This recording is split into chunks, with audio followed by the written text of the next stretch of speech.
ஆதியாகமம் 47ஆம் அதிகாரம் இன்று நம்முடைய தொடர் செய்தியின் அதிகாரமாகும். ஏற்கனவே கடந்த வாரம் ஆதியாகமம் 46ஐ நாம் தியானித்தோம். 46ஆம் அதிகாரத்தை 3 பகுதிகளாக பிரித்தோம். தேவன் யாக்கோபுக்கு தரிசனமாகி பேசினார். 2, யாக்கோபு தன் குடும்பத்தாரோடு எகிப்திற்கு புறப்பட்டான். 3, யோசேப்பு யாக்கோபை சந்தித்தான். இதுதான் 46ஆம் அதிகாரத்தில் நடந்த நிகழ்ச்சிகள். யாக்கோபு தேவனுக்கு பலியிட்டார். தேவன் யாக்கோபோடு பேசினார். யாக்கோபே யாக்கோபே என்று அழைத்தார். நான் உன் தேவன், உன் தகப்பனுடைய தேவன் என்றார். நீ எகிப்திற்கு போக பயப்பட வேண்டாம் என்றார். அங்கே உன்னை பெரிய இனமாக்குவேன். நான் உன்னோட கூட எகிப்திற்கு வருவேன். நான் உன்னை திரும்பவும் வர பண்ணுவேன். உன் மகன் யோசேப்பு, அவன் அது கைகளால் உன் கண்களை மூடுவான் என்று அந்த அதிகாரத்தின் முதல் பகுதியில் நடந்ததை வாசித்தோம். பகுதி 2, யாக்கோபு தன் குடும்பத்தாரோடு கானானிலிருந்து எகிப்திற்கு புறப்பட்டார். யாக்கோபுக்கு இஸ்ரவேல் என்று பெயர். யாக்கோபின் குமாரர், யாக்கோபின் குமாரரின் குமாரர், யாக்கோபின் குமாரரின் குமாரத்திகள், யாக்கோபின் குமாரரின் மனைவிகள், யாக்கோபின் குடும்பத்தாரின் ஆடு மாடுகள், அவர்கள் கானானில் சம்பாதித்த பொருட்கள், இவையெல்லாம் சேர்த்து கொண்டு அவர்கள் புறப்பட்டார்கள் கானானிலிருந்து எகிப்திற்கு. ஆக ஆதியாகமம் 46ஆம் அதிகாரம் அவர்கள் குடிபெயர்ந்ததை சொல்லுகிறது. அதே போல அந்த அதிகாரத்தில் கடைசி பகுதி, யாக்கோபு கானானிலிருந்து எகிப்திற்கு வருகிறார். வருகிற யாக்கோபை எதிர்கொண்டோடி யோசேப்பு வரவேற்று அழைத்து கொண்டு போகிறார். யாக்கோபும் யோசேப்பும் சந்தித்தது, இதுதான் அந்த அதிகாரத்தில் இருக்கிற செய்தி. அதற்கு பிறகு அதன் தொடர்ச்சி நடக்கிறது. ஆதியாகமம் 47ஆம் அதிகாரம். ஆதியாகமம் 47ஆம் அதிகாரம் அதற்கு தலைப்பிட்டால் பஞ்சத்தில் பாதுகாக்கப்பட்ட யாக்கோபின் வம்சம் என்று தலைப்பிடலாம். அதாவது யாக்கோபின் ஆசீர்வாதமும் யாக்கோபுக்கு இட்ட ஆணையும் என்றும் அதை சொல்லலாம். பஞ்சம், தேசமெல்லாம் பஞ்சம், ஆனால் அதில் ஒரு வம்சம் பாதுகாக்கப்படுகிறது. இந்த அதிகாரத்தில் வரும் முக்கிய இடங்கள்: 1 கோசேன், 2 எகிப்து, 3 யோசேப்பின் வீடு. ராமசேஸ் என்ற ஒரு இடமும் இதில் அடங்கும். ஆக இந்த அதிகாரத்தின் முக்கிய இடங்கள் அவைகள்.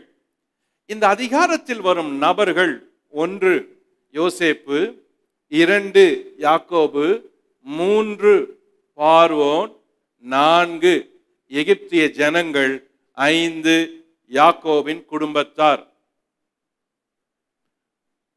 இந்த 5 நபர்களும் இந்த அதிகாரத்துக்குள்ளே இருக்கிற நபர்கள், நிகழ்ச்சிகள் அவர்களை மையமாக கொண்டு நடக்கின்றன. இந்த அதிகாரத்துக்குரிய சிறப்பு என்ன, குறிப்பு என்ன, பின்னணி என்ன, பின் குறிப்பு என்ன என்றால், யாக்கோபு எகிப்துக்கு வந்து பார்வோனை சந்தித்ததை இவ்வதிகாரத்தின் துவக்கம் கூறுகிறது. இந்த அதிகாரம் தொடங்குறப்பவே யாக்கோபு பார்வோனை சந்திக்கிறாரு. பார்வோன் கேட்கிறாரு, உனக்கு வயசு என்னன்னு. 130. இந்த அதிகாரத்தின் துவக்கத்திலே யாக்கோபுக்கு வயது 130 என்று சொல்லப்படுகிறது. இந்த அதிகாரத்தின் கடைசியிலே யாக்கோபு சுகவீனமாகி மரணப்படுக்கையில் இருப்பதை இவ்வதிகாரம் கூறுகிறது. அப்பொழுது யாக்கோபுக்கு வயது 147. எனவே இந்த அதிகாரத்தின் துவக்கத்தையும் இந்த அதிகாரத்தின் முடிவையும் கணக்கிட்டால் 17 வருஷங்கள் இந்த அதிகாரத்துக்குள்ளே இருக்கின்றன. அதாவது ஆதியாகமம் 47ஆம் அதிகாரத்துக்கு உள்ளே 17 வருஷங்கள் உள்ளடங்கி உள்ளன. அதோடு எகிப்தில் 7 வருஷ பஞ்சம் என்று வாசித்தோம். அந்த 7 வருஷ பஞ்சத்தில் யாக்கோபு குடும்பத்தார் வருவதற்கு முன்பு முதல் 2 வருடங்கள் சென்று விடுகிறது. இந்த பஞ்சம் தேசங்களை சுற்றி பரவுகிறது. கானானுக்கும் பரவிய பிறகு அவர்களிடத்தில் இருந்த எல்லா பொருட்களும் அவர்கள் செலவழிந்த பின்பு யாக்கோபின் வீட்டார் எகிப்தை நோக்கி வருகிறார்கள். அதற்குள்ளே 2 வருடங்கள் போகிறது. யாக்கோபின் வீட்டார் எகிப்திற்கு வந்த பிறகு அவர்கள் 5 வருஷம் அந்த பஞ்சத்தை சந்திக்கிறார்கள். ஆக 47ஆம் அதிகாரம் எகிப்தின் பஞ்சகாலமான 7 வருஷங்களில் 5 வருஷங்களை அது உள்ளே சொல்லி இருக்கிறது. அதையும் நாம் விரிவாக பார்க்க போகிறோம். நம்பர் 3, இந்த அதிகாரத்தின் பின்னணி சிறப்பு. நாடு, ஜனங்கள், மதம் என்பதின் முறையான ஆட்சி முறையின் வரிசையை இந்த அதிகாரம் சொல்லுகிறது. ஒரு தேசம், அதுதான் முக்கியம். ஒரு அரசாங்கத்திற்கு ஒரு தேசம் முக்கியம். 2, அந்த அரசாங்கத்திற்கு ஜனங்கள் முக்கியம். 3, அந்த அரசாங்கத்திற்கு மதம் முக்கியம். ஆனால் அது வரிசை மாறக்கூடாது. சில அரசாங்கம் இந்த வரிசையை மாற்ற நினைத்தால் பிரச்சனைகளை சந்திக்க வேண்டியது இருக்கிறது. அது மக்களுக்கு ஏற்ற அரசாங்கமாகவோ தேசமாகவோ இருக்காது. சுமூகமான சூழலை தேசம் சந்திக்காது. இதிலே நாடு, மக்கள், மதம், இதிலே மதம் முதலாவது வந்தாலும் பிரச்சனை, ஜனங்கள் கடைசியில வந்தாலும் பிரச்சனை, நாடு கடைசியில போனாலும் பிரச்சனை. இந்த வரிசை முறை மாறக்கூடாது. தேசம் முதலில், ஜனங்கள் 2வது, மதம் பக்தி 3வது. இதை 47ஆம் அதிகாரம் விளக்கி இருக்கிறது. அதுதான் இந்த அதிகாரத்தில் கவனிக்கப்பட வேண்டிய ஈர்க்கிற கருத்துள்ள ஒரு அதிகாரம். ஆதியாகமம் 47ஆம் அதிகாரத்தை 3 பகுதிகளாக பிரிக்கலாம். பகுதி 1, யோசேப்பின் வீட்டார் பார்வோனை சந்தித்து தயவு கேட்டது. ஆதியாகமம் 47 1 முதல் 12. பகுதி 2, எகிப்தியர் யோசேப்பினிடம் பஞ்சத்தில் உதவி கேட்டது. ஆதியாகமம் 47 13 முதல் 26. பகுதி 3, யாக்கோபு யோசேப்பிடம் அடக்கம் பண்ண ஆணை கேட்டது. ஆதியாகமம் 47 27 முதல் 31. பகுதி 1, யோசேப்பின் வீட்டார் பார்வோனை சந்தித்து அவனிடம் தயவு கேட்டனர், உதவி கேட்டனர். ஆதியாகமம் 47 1 முதல் 12. யோசேப்பு பார்வோனிடத்தில் போய், என் தகப்பனும் என் சகோதரரும் தங்கள் ஆடு மாடுகளோடும் தங்களுக்கு உண்டான எல்லாவற்றோடும் கூட கானான் தேசத்திலிருந்து வந்தார்கள். இப்பொழுது கோசே நாட்டில் இருக்கிறார்கள் என்று சொல்லி தன் சகோதரரில் 5 பேரை பார்வோனுக்கு முன்பாக கொண்டு போய் நிறுத்தினான். பார்வோன் அவனுடைய சகோதரரை நோக்கி, உங்கள் தொழில் என்ன என்று கேட்டான். அதற்கு அவர்கள், உமது அடியாராகிய நாங்களும் எங்கள் பிதாக்களும் மந்தை மேய்க்கிறவர்கள் என்று பார்வோனிடத்தில் சொன்னதுமன்றி, கானான் தேசத்திலே பஞ்சம் கொடியதாயிருக்கிறது. உமது அடியாரின் மந்தைகளுக்கு மேய்ச்சல் இல்லாமையால் இத்தேசத்திலே தங்க வந்தோம். உமது அடியாராகிய நாங்கள் கோசேன் நாட்டிலே குடியிருக்கும்படி தயவு செய்ய வேண்டும் என்று வேண்டிக் கொண்டார்கள். பார்வோன் அதுக்கு பதில் சொல்றாரு. அப்பொழுது பார்வோன் யோசேப்பை நோக்கி, உன் தகப்பனும் உன் சகோதரரும் உன்னிடத்தில் வந்திருக்கிறார்களே, எகிப்து தேசம் உனக்கு முன்பாக இருக்கிறது. தேசத்தில் உள்ள நல்ல இடத்திலே உன் தகப்பனையும் உன் சகோதரரையும் குடியிருக்கும்படி செய்.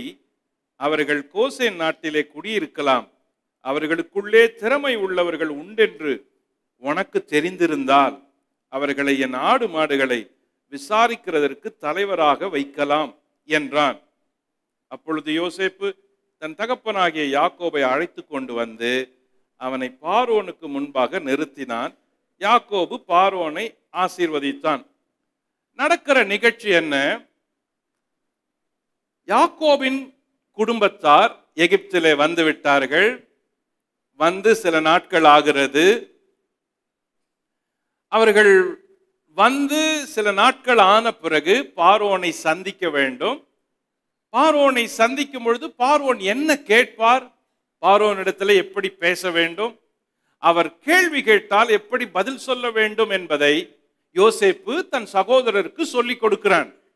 பார்வோன் இப்படி இங்க இருப்பாரு, இங்க உட்கார்ந்து இருப்பாரு, நீங்க அங்க நிப்பீங்க, அவர் கேள்வி கேட்பாரு, நீங்க பதில் இப்படி சொல்லணும்.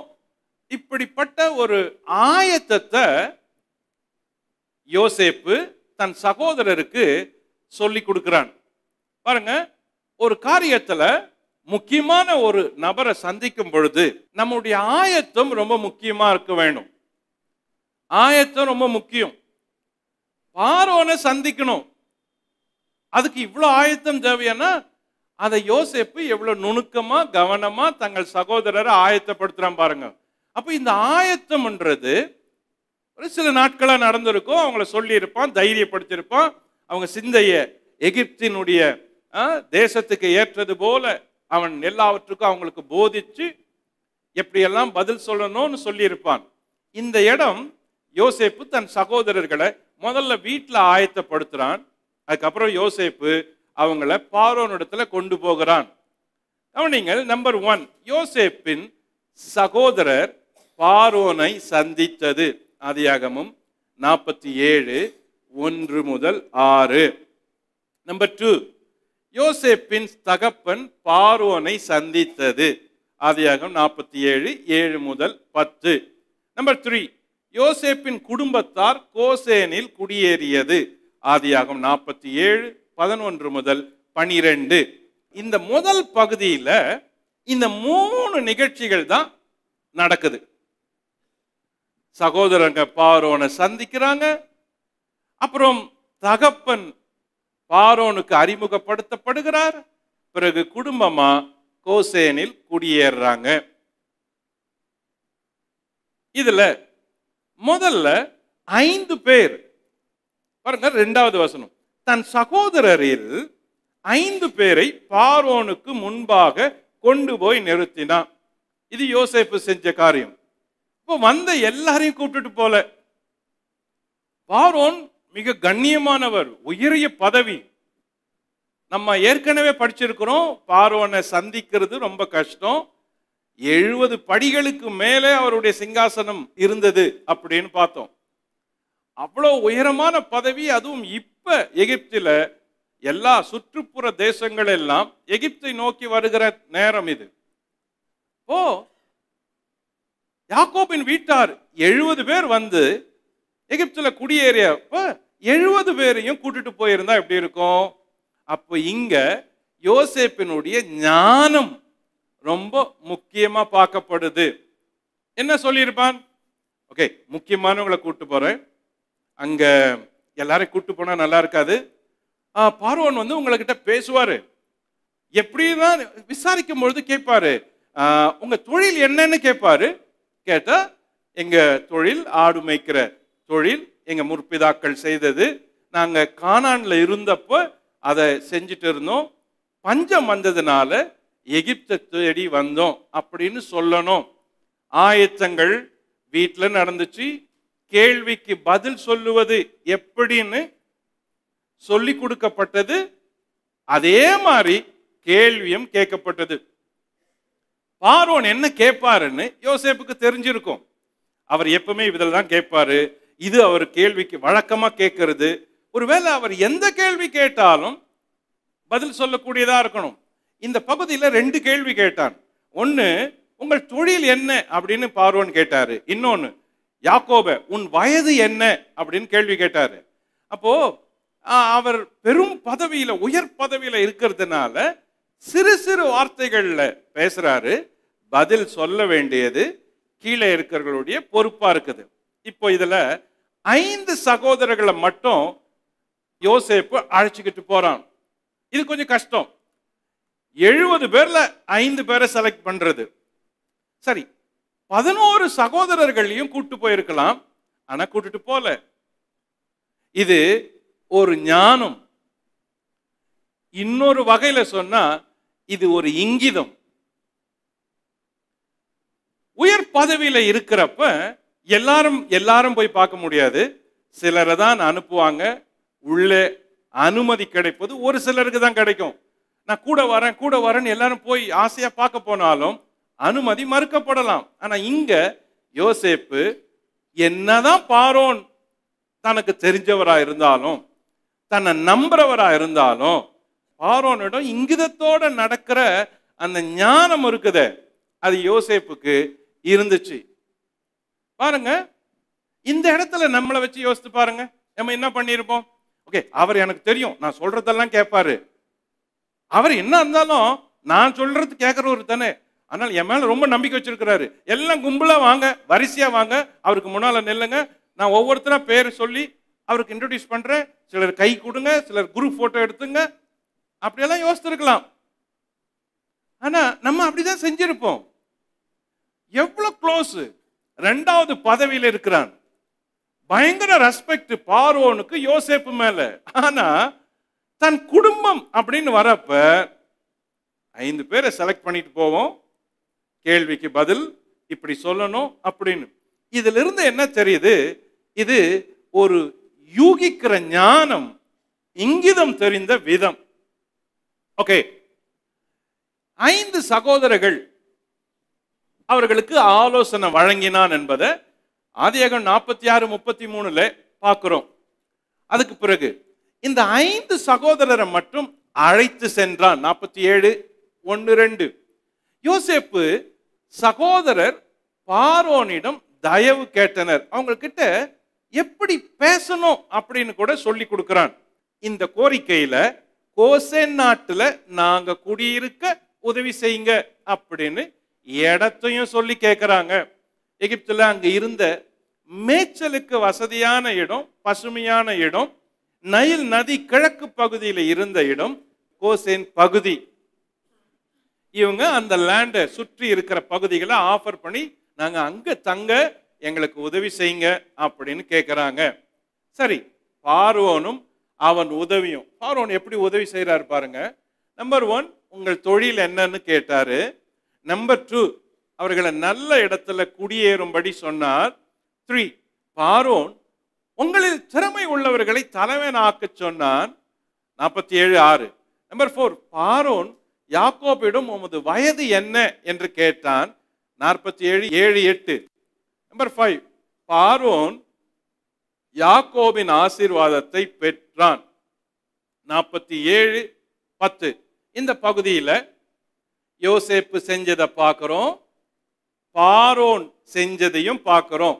இப்போ பார்வோன் கேள்வி மட்டும் கேட்கல, பதிலும் சொல்றாரு. நல்ல இடத்துல நீங்க குடியிருங்க, உங்கள ஒருவேளை திறமையானவங்க இருந்தா அவங்கள ஏன் மந்தையை மேய்க்கிறதுக்கு தலைவர்களாக கூட நீ நியமிக்கலாம் அப்படின்றாரு. அப்போ பார்வோனுக்கும் மந்தைகள் இருந்துச்சு. அந்த மந்தை கோசேன் பகுதியில இருந்துச்சு. ஆக பார்வோனுடைய பதில்களில் கூட ஒரு பிராட் மைண்ட், எவ்வளோ பெரிய விஸ்தாரமான பரந்த இருதயம் அந்த மனுஷனுக்கு இருந்துச்சு பாருங்க. இந்த ஆள் பேரு ராமசேஸ் 1. இவனுக்கு பின்னாடி வந்தவன் ராமசேஸ் 2. அவன் தான் மோசேயின் காலத்துல இருந்தவன்.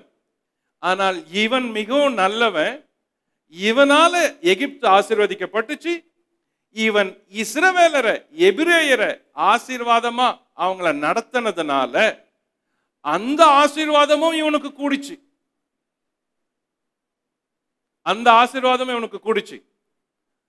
உன்னை ஆசீர்வதிக்கிறவளை ஆசீர்வதிப்பேன், உன்னை சபிக்கிறவளை சபிப்பேன் அப்படின்னு முற்பிதாவாகிய ஆபிரகாமுக்கு தேவன் முதல்ல வாக்கு பண்ணாரு.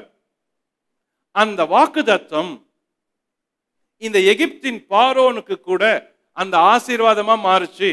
ஏன்னா ஆபிரகாமின் சந்ததிய இந்த பார்வோன் ஆசீர்வாதமா நடத்தினான். அதனால இந்த பார்வோனுக்கு டபுள் ஃபோல் பிளஸிங்.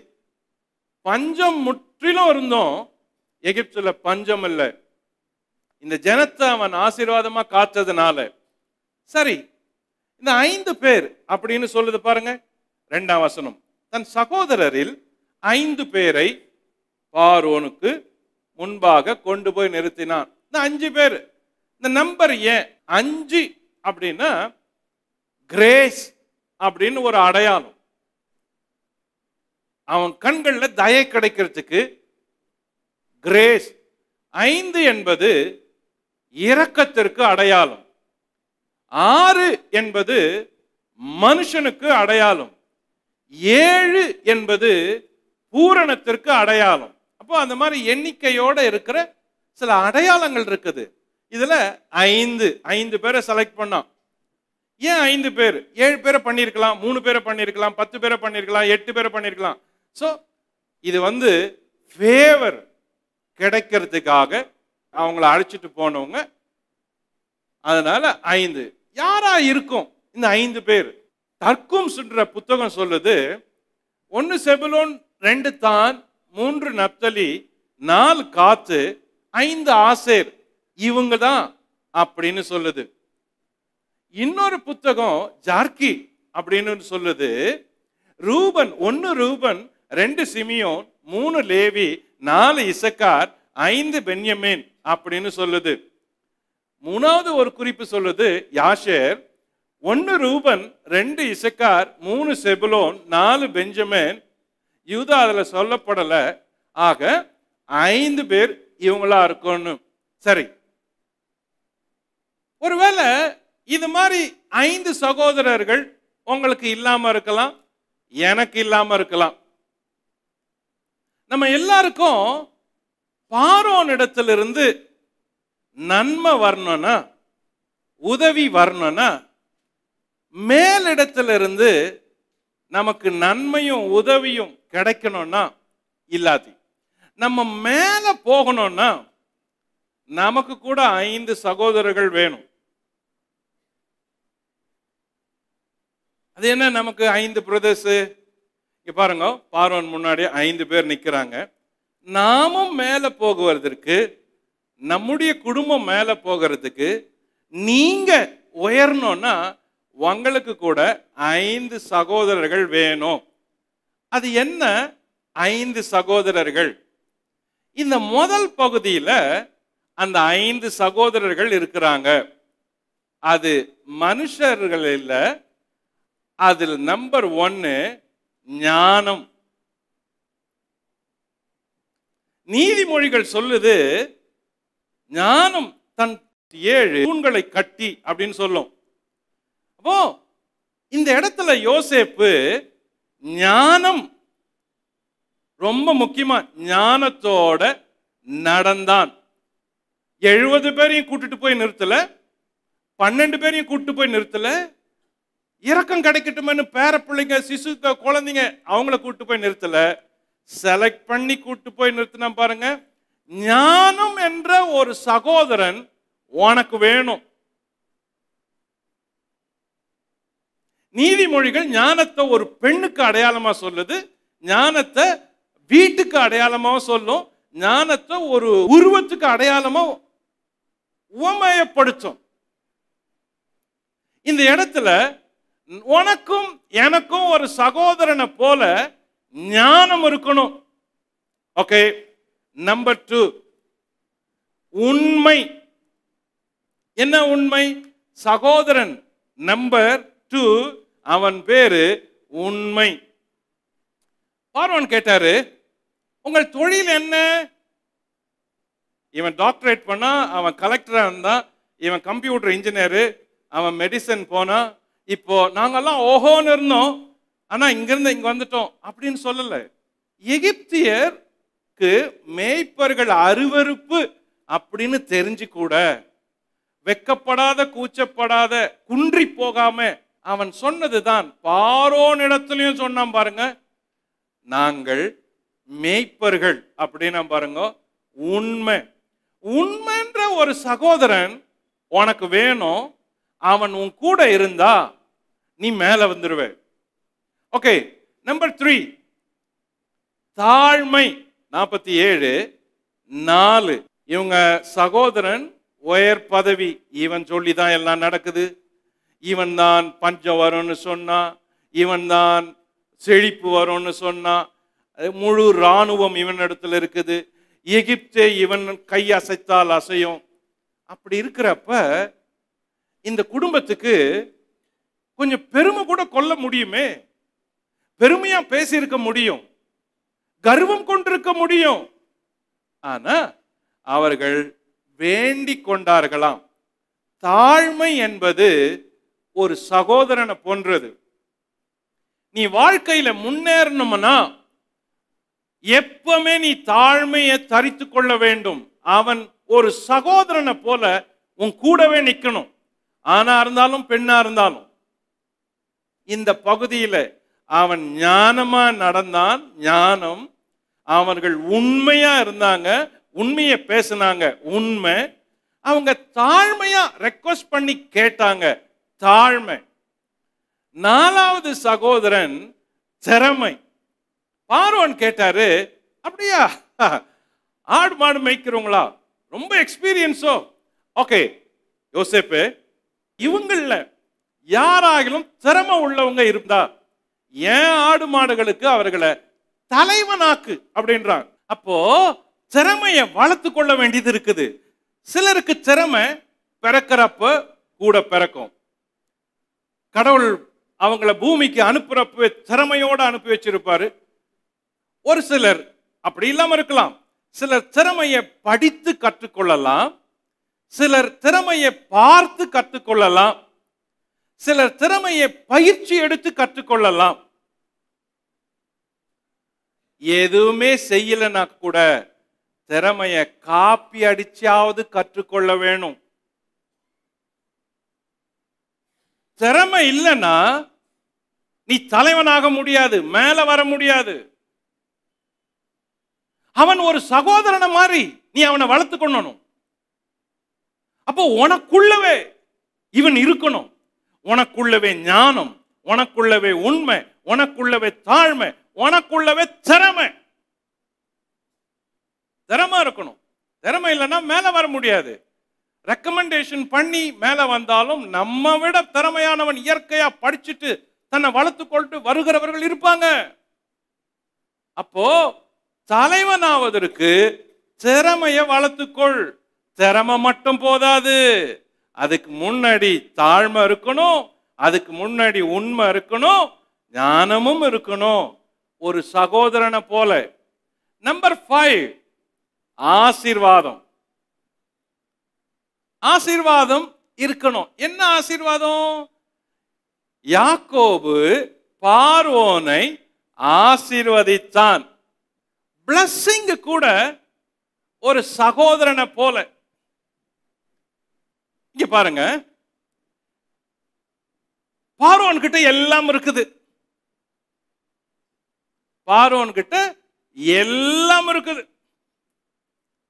யாக்கோபு கிட்ட எதுவும் இல்லை.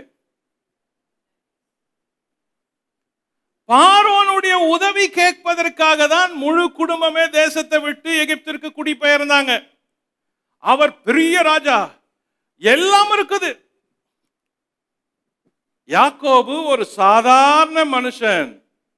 ஆனால் அவனிடத்தில் எகிப்திய அதிபதி போலவோ, எகிப்திய ராஜா பார்வோனுக்கு இருப்பது போலவோ அவனிடத்தில் எதுவும் இல்லை. ஆனால் அவனுக்குள்ளும் ஒன்று இருக்கிறது, அது ஆசீர்வாதம். அவன் சொன்னால் அது ஆசீர்வாதம். பார்வோனிடத்துல எல்லாம் இருந்து கொடுக்கலாம், ஆனால் யாக்கோபினிடம் எதுவும் இல்லாமல் இருக்கலாம். அவனிடம் இருப்பது ஆசீர்வாதம் இருக்குது. தங்கள் முற்பிதாக்களின் ஆசீர்வாதம், தங்கள் பரலோக பிதாவின் சர்வ வல்லமுள்ள தேவனின் ஆசீர்வாதம் அவன் நாவுல இருக்குது. அவன் நாவுல இருக்குது. எனக்கு அன்பானவர்களே, வாழ்க்கையில மேல வர இந்த 5ம் உங்களுக்கு ஒரு சகோதரனை போல உங்களுக்கு உள்ள இருக்கணும், உங்க கூட நிக்கணும். அப்படின்னா நீங்க மேல வர முடியும், நீங்கள் தலைவராக முடியும், சிறந்தவர்களாக முடியும், பேர் பெற்றவர்களாக முடியும், உயர் பதவிகளில வர முடியும், மேன்மக்களோடு உட்கார முடியும். தேசத்துல உனக்கென பல நாற்காலிகள் காத்திருக்குமானால் அந்த நாற்காலியில் போய் நீ உட்கார்ந்து தேசத்தை ஆளக்கூடிய அதிகாரத்தையும் பெற முடியும். இவைகள்தான் ஒரு சாதாரண மனிதனை மேற்குடி மகனாக மாற்றக்கூடியது. வேதத்தின்படி ஆண்டவர் எனக்கு சொன்ன ஆசீர்வாதத்தை நான் இன்னொருவருக்கு சொல்லும் போது, டபுள் நாவு, இரட்டை நாக்குகள், இரட்டை உதடுகள் அதை பேசி இருக்குது.